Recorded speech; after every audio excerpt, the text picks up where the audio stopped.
আসসালামু আলাইকুম, সবাই কেমন আছেন? আলহামদুলিল্লাহ আমরা ভালো আছি। আমার আম্মু আসছে আমার জ্বরের কথা শুন না, আর আম্মু আসলে আমি কিছু না কিছু কিনি, এটাই আমার অভ্যাস। কারণ মায়ের জন্য কিনলে আমার অনেক বেশি ভালো লাগে। চলে আসছি একটা শাড়ির দোকানে, আমরা শাড়ি দেখতেছিলাম। মায়ের গায়ের এই বোরকাটা আমি কালকে রাত্রে কিনে নিয়ে আসছিলাম, তো কেমন হয়েছে বোরকাটা বলবা। আর এই শাড়িগুলা দেখতেছি, তো মাকে দিব, মায়ের সাথে সাথে আমার শাশুড়ি আম্মার জন্য একটা শাড়ি নিব। ওনারা ভারী কাপড় পছন্দ করে না, তাই আমি নর্মালের মধ্যে সুতি কাপড় খুঁজতেছি। 1000 টাকা বাজেট করে, মানে 2টা কাপড় 2000 টাকার মধ্যে কিনবো। তারপরে আমি এই কাপড়গুলো 800 টাকা করে পেয়ে গেছি। আমার ভাগ্যটা ভালো ছিল। কাপড়গুলো অনেক নরম ছিল, সফট ছিল, সুতির মধ্যে খুবই ভালো কোয়ালিটির ছিল।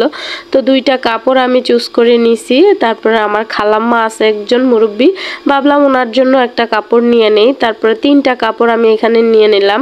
আমার সারাদিন ঘোরাঘুরি করতে আর শপিং করতে অনেক বেশি ভালো লাগে, আর কাউকে দিতে পারলে সেটা আরো বেশি ভালো লাগে। আমার কাছে আমার আব্বু অনেক বেশি প্রিয়। আব্বুর জন্য কিছু কিনতে পারি নাই আজকে, আমি আব্বুকে টাকা দিয়ে দিব, কারণ উনি কিছু কিনলে পিনতে চায় না, আর ওনার অনেক কাপড় চোপড় আছে।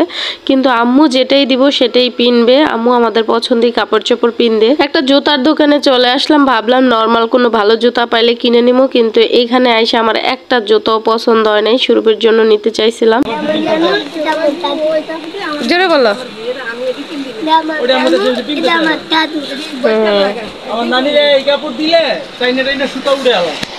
দাদু নানুর জন্য কাপড় কিনছে, ওর জন্য কিছু কিনতে পারে নাই, তাই কয়েকটা ক্লিপ কিনে দিলাম।